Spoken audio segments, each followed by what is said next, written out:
जय हिंद विद्यार्थी मित्रांनो, भारतीय राज्यघटनेचे आपण प्रश्न बघणार आहोत, जे प्रत्येक एक्झामसाठी महत्त्वाचे ठरेल। प्रश्न क्रमांक 1 आपल्यासमोर आहे।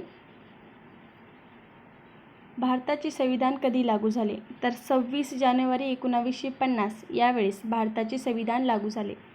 पुढील प्रश्न आहे प्रश्न क्रमांक 2।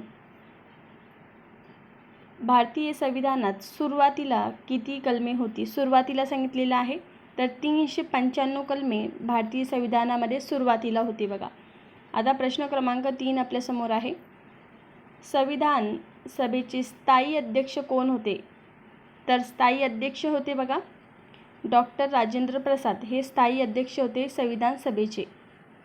प्रश्न क्रमांक 4 आपल्यासमोर आहे की भारतीय संविधानाचे मसुदा समितीचे अध्यक्ष कोण होते? तर मसुदा समितीचे अध्यक्ष डॉक्टर बाबासाहेब आंबेडकर होते। आता प्रश्न क्रमांक 5,